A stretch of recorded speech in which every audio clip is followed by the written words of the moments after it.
오늘 우리가 함께 읽은 요한복음 7장 40절에서 44절의 말씀은 토요일날 보았던 37절에서부터 이어지는 그런 말씀이 되겠고 37절에서 예수님이 누구든지 목마르거든 내게로 와서 마시라. 그런데 그 말을 물을 마시라고 하는 의미는 39절에 보면 이는 그를 믿는 자들이 받을 성령을 가리켜 말씀하신 것이다. 이렇게 말씀을 하셨고, 그 다음에 이제 이 말씀을 들은 무리 중에서 이제 예수님에 대해서 이제 평가들이 대략 한 3가지 정도로 이렇게 평가가 나오는 건데, 40절에 보면, 이 말씀을 들은 무리 중에 어떤 사람은 이 사람이 참으로 그 선지자다. 여기서 말하는 그 선지자다라고 하는 것은 신명기 18장에 보게 되면 모세와 같은 선지자를 세울 것이다 라고 하는 바로 그 선지자가 바로 이 예수님이다. 이렇게 이야기하는 사람이 있고, 그 다음에 이제 41절에서 어떤 사람은 그리스도라 하며, 여기서 이제 그리스도라고 하는 것은 어떤 사람들이 말하기를 예수님은 메시아다. 이렇게 말하는 사람들이 있고, 또 어떤 이들은 그리스도가 어찌 갈릴리에서 나오겠느냐. 그러니까 갈릴리 사람으로서는 메시아가 나올 수 없다라고 해서 예수님을 그리스도라고 말하는 것에 대한 반박이 나오고, 그 다음에 이제 42절에서는 성경에 이르기를 그리스도는 다윗의 씨로 또 다윗이 살던 마을 베들레헴에서 나오리라 하지 아니하였느냐. 이렇게 기록이 되어 있습니다. 그래서 오늘 주시는 이 본문의 말씀을 통해서 왜 이들이 예수님에 대해서 똑같은 말을 들었음에도 불구하고 예수님에 대한 평가가 각각 다른가라고 하는 겁니다. 사실 그것에 대한 대답은 39절에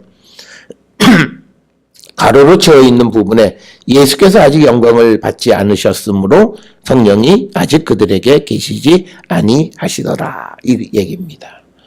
그러니까 뭐냐면 우리가 예수님께서 이제 요한복음 20장에서 부활하신 주님이 이제 제자들을 만나시면서 평안하냐 물으시고, 그 다음에 이제 제자들에게 예수님이 당신의 그 손 그리고 옆구리를 보여주시면서 이제 부활을 이제 보여주시고, 그 다음에 이제 제자들에게 평안하라. 그러고 말씀하시면서 이제 내가 너희를 세상에 보낸다. 하나님이 나를 세상에 보냈듯이 나도 너희를 세상에 보낸다. 그러시면서 제자들에게 성령을 받으라.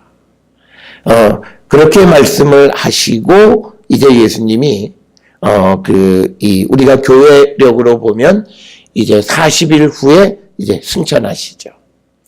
그 다음에 이제 40일 동안 이제 부활하셔서 제자들 그리고 사람들에게 부활을 알려주시고, 그 다음에 이제 승천하셔서 성령 강림절에 우리에게 이제 성령을 허락하신 것으로 우리가 흔히 이야기를 합니다. 그러니까 아직 오늘 주시는 본문에서 예수께서 아직 영광을 받지 않으셨으므로 이것은 십자가의 사건, 즉 죽음과 부활의 사건이 아직 일어나지 않았기 때문에 성령이 그 제자들에게 계시지 않았다. 그래서 성령이 아직 임하지 않았기 때문에 그들이 예수님에 대해서 정확하게 알지 못하는 것이다 라고 하는 겁니다. 이 말은 우리가 이제 정말 예수님이 나의 구세의 주이시고 하늘로부터 보냄을 받은 하나님의 아들이심을 내가 알 수 있는 것은 성령 충만함을 통해서 알 수 있다는 거예요. 그래서 우리는 예수께로 가서 예수님이 우리에게 주시는 그 생수를 마셔야만 한다라고 하는 거예요. 그래서 이 생수를 마신다라고 하는 것이 무슨 의미냐? 바로 예수를 믿는 자들이 이 예수님으로부터 예수가 주시는 성령을 받아야 한다라고 하는 겁니다. 그래서 오늘날 우리가 믿음의 삶을 살아가는 데 있어서 우리가 성령 충만함을 구하는 것은 대단히 중요한 겁니다. 우리가 고린도 전서에도 보게 되면 우리가 성령이 우리 가운데 임하지 않으면 예수를 주로 시인할 수 없다. 이렇게 되어 있어요. 그러니까 오늘 주시는 본문이 똑같은 거예요. 아직 성령이 임하지 않으니까 어떤 일부의 사람들은 예수님을 그리스도로 고백하는 사람이 있기는 하지만 그러나 대다수의 사람들은 예수님에 대해서 정확하게 알지 못하고 있다라고 하는 것을 오늘 우리에게 가르쳐 주시는 말씀이에요.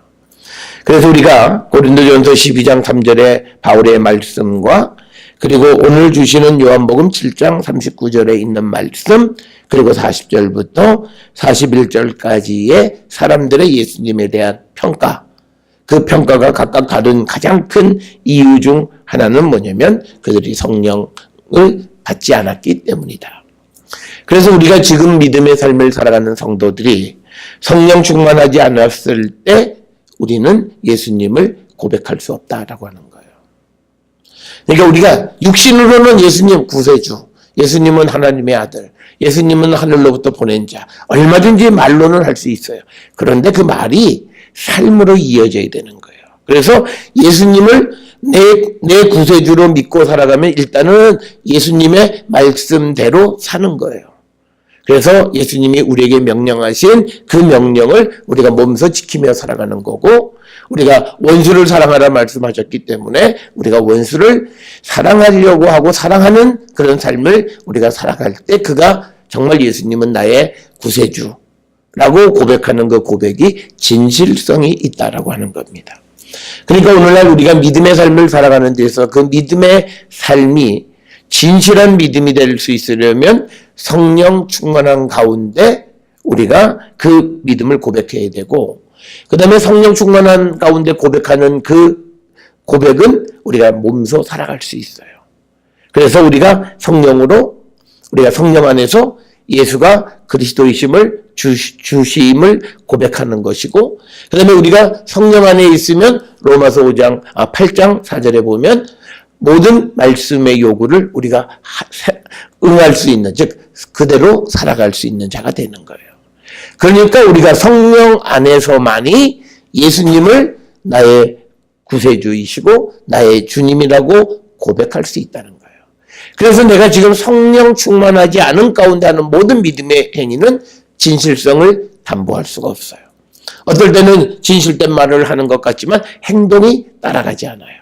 자기 마음대로 하려고 그러고 자기 원함대로 하려고 그러고 자기가 원하는 대로 되어지지 않으면 분노하고 진노하는 그런 삶을 살아가는 거고, 다른 사람을 배려하지 못하는 그런 삶을 살아가는 것들을 보게 되면 우리가 성령 안에서 모든 것을 우리가 고백하고 살아가는 자가 되어야 한다.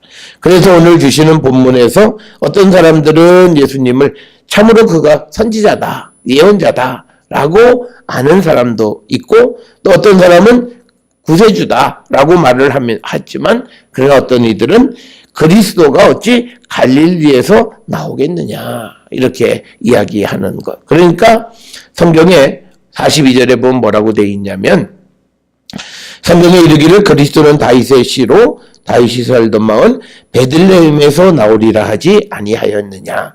이 말씀은요, 미가서 5장 2절에 보면 베들레헴 에브라다를 예수님의 출생지로 묘사하는 그 미가서 5장 2절에 그리스도 예언에 관한 말씀을 지금 언급하는 거고, 우리가 사무엘상 16장에 보게 되면요, 이제 사무엘이 이새의 집을 찾아가서 이제 다윗에게 이제 기름 붓는 그 사건에서도 보게 되면 그때 사무엘이 베들레헴을 찾아가요. 그러니까 이새가 살고 있던 곳이 베들레헴이었어요. 그러니까 그러니까 다윗이 베들레헴에서 자라고 있었던 거죠. 뭐 이새의 아들 다윗이었으니까 아버지랑 같이 살았어요. 그러니까 다윗이 베들레헴 사람이었고, 그 다음에 예수님이 그래서 마태복음에 보면 베들레헴에서 탄생하셨다. 그러니까 예수님을 갈릴리 사람이라고 얘기하는 건 그건 틀렸다라고 하는 거예요.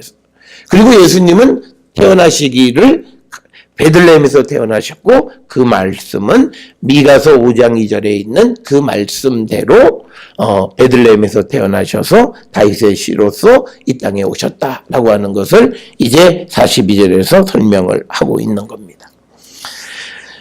이처럼 그 말씀에 대해서 우리가 어떤 일에 대해서 정확하게 알지 못하고, 그 다음에 이 사람들이 예수님을 그렇게 얘기는 하지만 43절에 보면 예수로 말미암아 무리 중에 쟁론이 나는 거예요.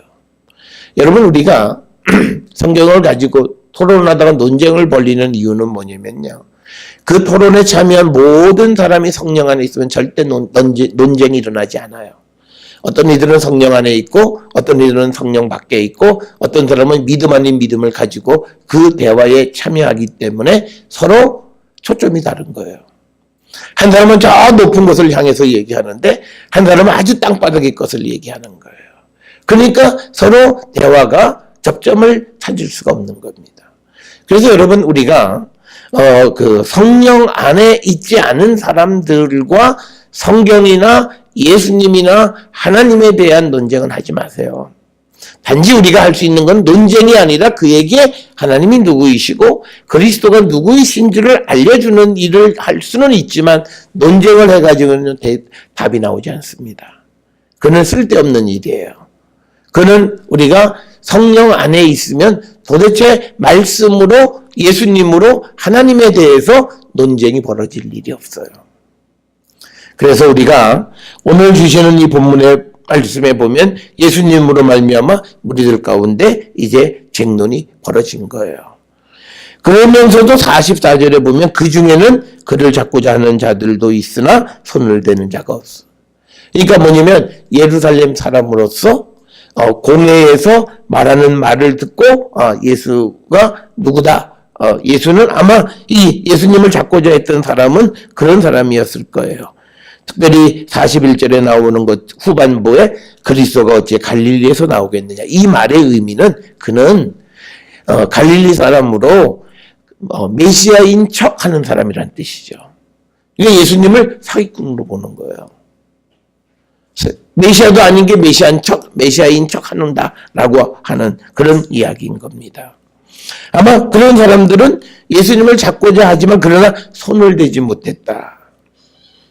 그러니까 자기들이 하는 일에 대한 확신이 없는 거예요. 그러니까 이 확신이 없는 것은 앞에서 얘기한 39절의 그 가로 부분에 아직 성령이 아직 그들에게 계시지 않는 거예요. 그러니까 그 예수님을 메시아로, 예수님을 선지자로 말하는 사람들이나 예수님이 메시아가 아니라고 말하는 누구도 확신이 없어요.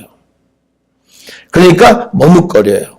물론 이 머뭇거림에 대해서 우리가 이해하는 것은 아직 예수의 때가 이르지 않았다라고 우리가 해석할 수는 있지만, 그런데 뭐 예수님에 대해서 전혀 이해하지 못하는 사람들에게 하나님의 때, 예수님의 때의 개념은 그들에겐 작용하지 않아요. 그거는 믿음 안에 있는 사람들이 이 일이 왜 이렇게 이루어졌는가, 아직 예수의 때가 되지 않았기 때문에, 카이로스가 이르지 않았기 때문이다라고 설명하지만 그거는 믿음 없는 사람에게는 그건 뭐 작용하지도 않는 거죠. 그러니까 이들의 확신이 없는 거예요. 그래서 우리가 믿음의 삶을 살아가는 데서 우리의 확신은 내 신념이 아니라 성령 안에서 무엇을 듣고 깨닫고 하는 것이 우리의 확신이에요. 그리고 성령 안에서 예수를 만나야 예수님에 대한 확신이 있고, 그리고 우리가 성령 안에서 예수 그리스도의 부활을 믿어야 우리가 부활의 증인도 될 수 있는 거예요. 그냥 이거 내 마음으로, 내 육신으로 부활을 믿습니다, 이게 아니라 주님 안에서, 성령 안에서 우리가 예수 그리스도의 부활을 믿고, 예수님 부활하셨듯이 나도 몸의 부활을 믿고 오늘 내가 이 부활을 경험하고 믿는 자의 삶을 살아가는 것. 그리고 마지막 날 주님이 우리를 다 일으키셔서 우리를 의의 심판 가운데서 하나님의 나라로 이끌어 주심을 믿고 살아가는 거죠. 이 모든 것의 확신은 성령 안에서 우리가 고백해야 된다는 거예요. 그래야 우리가 성령 안에서 고백할 때 흔들리지 않는 거예요. 여러분, 우리가 여러 차례 이 요한복음을 말씀드리면서 예수님이 내게로 와서 먹고 마시라. 내가 주는 물을 마시면 영원히 목마르지 않는다는 거죠. 그런데 지금 7장 39절에서 그 물이라고 하는 것은 그들이 받을 성령을 의미하는 것이다, 이렇게 해석을 한 거예요. 그러니까 우리가 예수님이 주시는 성령을 체험한 자들은 그건 영원히 목마르지 않아야 돼요. 어제도 말씀을 드렸지만 우리가 내가 믿음의 삶을 살아가면서 어떨 때는 신앙이 막 타오르다가 어떨 때는 쫙 다운되고 또 어떨 때는 난 요새는 내가 참 마음이 갈급하다. 이게 무슨 하나님 말씀을 긍정적으로 다 알아가려고 하는 게 아니라 뭔가 내게 영적으로 좀 비어있는 듯한 느낌. 이런 말은 성립이 되지 않는다는 거예요. 그거는 그런 것을 느끼는 분이 있다면 그는 주님이 주신 생수와 생명의 떡을 먹은 게 아니라는 거예요. 그러면 분명히 누군가는 틀렸어요. 아니, 나는 먹었는데 왜 내가 이렇게 목마르지? 그런데 예수님은 내가 주는 물을 마시면 목마르지 않다고 그랬어요. 그러면 내가 목마른 것은 문제는 예수님이 문제가 아니라 내가 문제인 거예요. 오늘날 우리가 세상을 살아가는 많은 사람들이 말씀을 내 반면교사로 삼고 말씀을 고정시켜 놓고 나를 바꿔가야 되는데 많은 사람들이 자기를 고정시켜 놓고 말씀을 변개시키는 사람들이 많아요. 상황에 따라서 말씀을 이렇게 우리가 변질시키는 사람, 그러면 그는 믿음이 자라지 않을 뿐만 아니라 그건 적그리스도예요. 하나님의 말씀을 변개시키는 건 적그리스도예요. 오늘날 우리가 적그리스도에 대한 개념은 예수께서 하시는 말씀을 거부하는 모든 세력은 사실은 적그리스도예요. 그러니까 교회 안에 적그리스도가 디글디글거려요, 지금. 하나님의 말씀을 듣지 않는 거예요. 오늘 우리가 갖는 위기는 그거예요. 우리가 아군이고 같이 앉아있다고 하는데 적그리스도와 같이 앉아서 동지라고 얘기를 해요. 그게 우리의 현실이에요. 그러니까 교회가 힘을 얻을 수가 없고 한국 교회가 지금 여러 가지 어려움에 처해 있는 가장 큰 이유는 그거예요. 그러니까 요즘은 하나님의 말씀이 중요한 게 아니에요. 내가 기뻐야 돼요. 그러니까 우리가 예수님이 이제 이 선한 목자의 상을 우리에게 보여주신 거는 우리를 세상에 보낼 때 우리가 세상의 선한 목자가 되라는 거예요. 예수님 우리의 발을 씻겨주셨듯이 우리도 다른 사람의 발을 씻겨주라고 얘기하셨잖아요. 그리고 예수님이 우리의 선한 목자로서 우리 양을 위해서 목숨을 바치듯이 우리를 세상에 보내시면서 우리가 선한 목자가 되고, 그래서 예수님 뭐라 그래요? 하나의 밀알이 썩어야 생명을 맺는다라고 얘기하잖아요. 그러니까 예수님 요한복음 10장에서 선한 목자상을 가르치시면서 왜 죽으시냐? 양을 얻기 위해서다. 그리고 그게 하나님의 사랑을 받는 거다.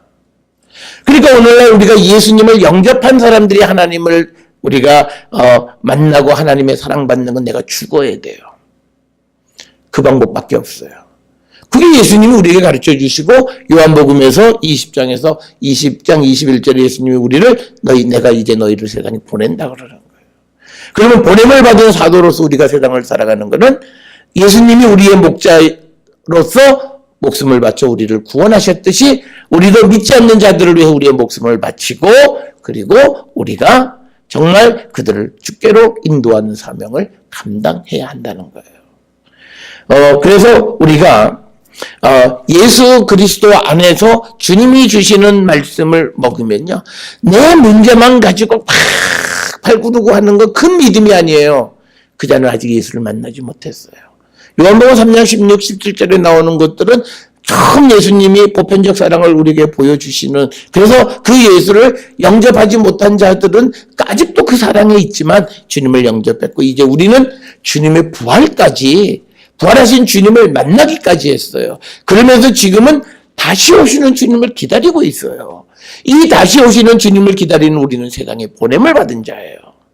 그러면 우리는 예수님처럼 세상을 향해 나가서 우리가 그 예수님이 우리의 목자였듯이 우리도 세상을 구원하는 목자 역할을 감당하고 그 사람들을 위해서 목숨을 바치는 것이 하나님의 사랑을 받는 거라는 거예요.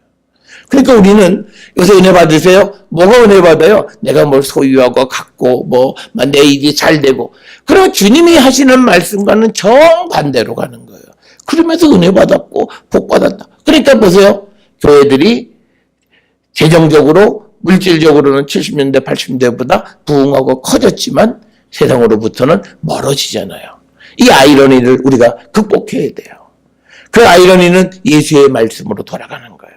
그러니까 우리가 적어도 내가 주님을 만났어요? 성령을 체험했어요? 그러면 우리가 하나님의 사랑을 받는 길은 딱 하나예요. 주님을 위해서 죽는 거예요. 그것밖엔 길이 없어요. 주님이 우리를 보내셨기 때문에 그래서 우리가 그 목자의 삶을 살아가야 한다라고 하는 거예요. 그래서 오늘 우리에게 주시는 이 말씀에서의 의미는 뭐냐면 우리가 성령 안에서 믿음을 고백하지 않으면 우리의 믿음은 다른 데로 가요. 믿음 아닌 믿음으로 가요. 예수님과 관계없는 믿음으로 가고 있다는 거예요. 그래서 우리가 한국교회 보면 전부 다 복을 무슨 자꾸 구약으로 돌아가요. 뭐 다윗, 에스겔, 이사야. 지금 우리 예수님을 오셔서 우리를 구원해주고 다시 오시는 재림의 시대를 우리가 바라보고 살아가는 성도들이 이게 아직 초림하지도 않은 예수님 오시기도 직전에 그 모습으로 지금 자꾸 돌아가는 이건 바람직하지 않아요. 앞으로 향해 나가는 믿음이 돼야 되는 거고 그거는 우리가 죽을 각오를 하고 살아가는 거예요. 복음을 위해서 나를 위해서 그 다음에 복음을 위해서 죽어야 이 땅에서 100배의 축복도 받고 내세에서 영생을 얻는다라고 하는 그 예수의 말씀대로 우리가 복음을 가지고 그리스도의 진인의 삶을 우리가 살아가기로 결단해야 한다. 그러니까 이 사람들이 아직 성령 안에 있지 못하니까 예수님이 누구이신데 확신이 없어요. 정말 어떤 이들은 예수는 정말 이거는 가짜다. 그러면 잡아 죽여야죠. 자기가 가짜인지를 확신하면 근데 그것도 확신이 없는 거예요. 그러니까 서로 말만 하는 거예요. 말만 많이 하는 거예요. 그 사람들은 확신이 없어서 그래요. 그러니까 남으로부터 들은 얘기가 많아요. 그러니까 오늘 우리가 살고 있는 이 시대하고 똑같아요. 요즘은 부모 세대들과 자녀 세대들이 마주 앉아서 정치 이야기나 현안들에 대해서 이야기하면 다툼이 일어나는 이유가 뭐예요? 자기가 어떤 문제에 대해서 깊이 파고드는 게 아니에요. 그냥 인터넷에서 글 하나 보고는 마치 내가 그거에 대한 확신을 가지고 있는 것처럼 막 열을 토해. 그것도 역시 누군가가 쓴 기사예요. 그것 보고 그냥 또 자기는 그게 맞는 것처럼 그러니까 뭐냐면 그러면 마지막에 목숨을 거느냐? 그렇진 않아요. 그러다가 좀 아닌 것 같으면 슥 빠져요. 어디 가서 촛불 들다가 촛불이 아니면 슥 빠지고 태극기 흔들다가 아니면 슥 빠져버리는 거예요. 오늘 주시는 이 본문에는 쟁론은 많이에요. 근데 잡으려면 잡든지 어떻게 아니잖아요. 손도 못 대고. 왜? 다 확신이 없어요. 만약에 예수님이 정말 그리스도이심을 고백하고 메시아고 선지자라고 믿으면 이 예수님을 잡으려고 하는 사람으로부터 예수님을 자기들이 목숨을 다해서 막아야죠. 그 일을 안 하잖아요. 예수님을 막아야 되는 거예요. 이게 내 구세주인데 내 구세주가 잡혀가는데 그냥 먼산 보듯이 그냥 구경만 하고 있는 것 그거는 그리스도인 것 같다예요. 이 사람들의 이거는 이게 그러니까 확신에 찬 행동을 하지 못하는데 그 확신에 찬 행동을 하지 못하는 것은 39절에 있는 것처럼 아직 성령이 아직 그들에게 계시지 아니하기 때문이다라고.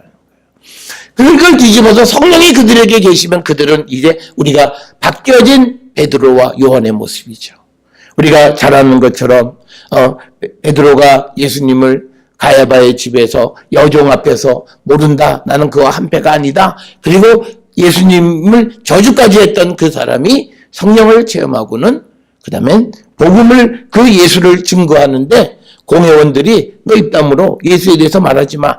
그래도 그는 굴하지 않고 예수 그리스도의 십자가의 사건을 증언하는 이야기가 우리가 잘 아는 그 베드로의 설교 가운데 등장하는 거예요.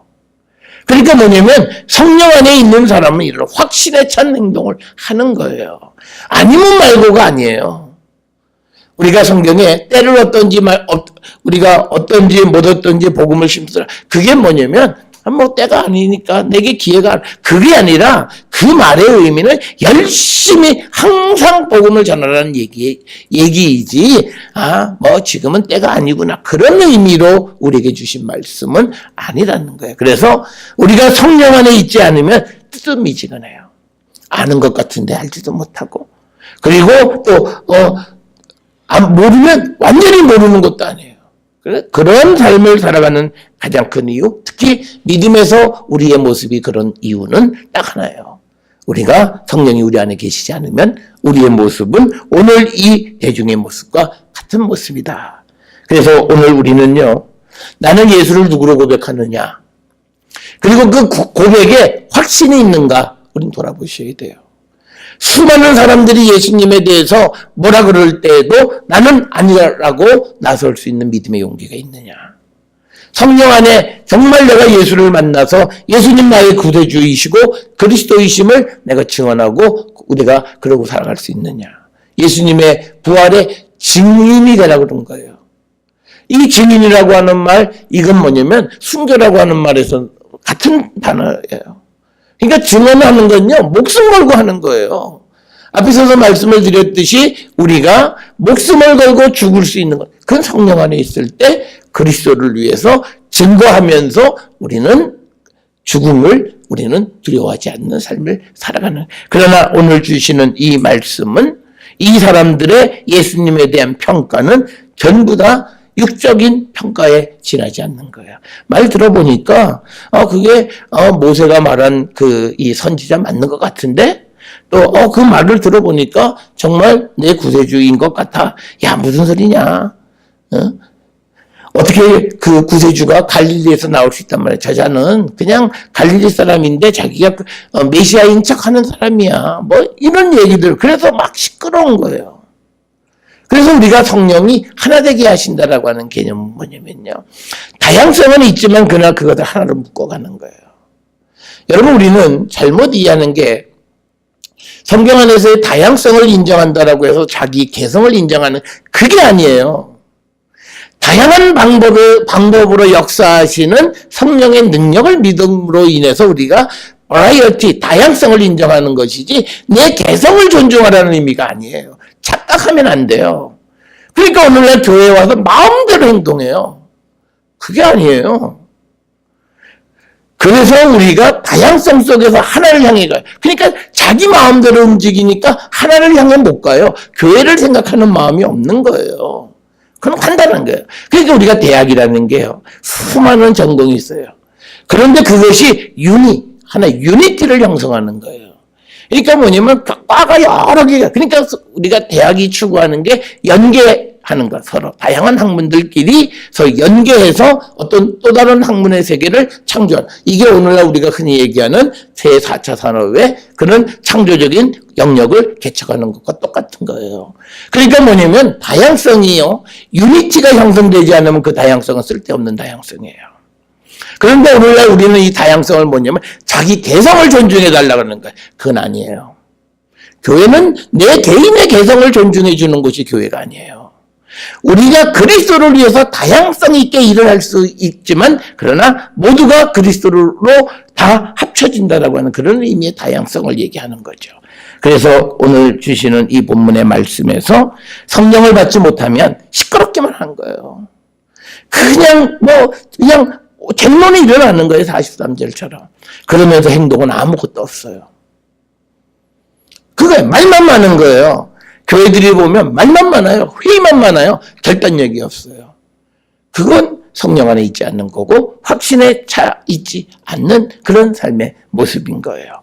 오늘 우리에게 주시는 40절에서 43절 이 말씀은 37절로부터 이어서 우리가 생각하면 우리가 성령 안에 있지 않으면, 성령을 받지 않으면, 특히 예수께서 우리에게 주시는 성령을 받지 않으면 예수님 누구이신지 모르고 우리가 그 성령 안에서 예수님을 고백하지 못하면 우리의 고백은 행동으로 나타나지 않아요. 그래서 우리는 고백 따로, 행동 따로가 가는 거예요. 그건 성령 안에 있지 않기 때문이에요.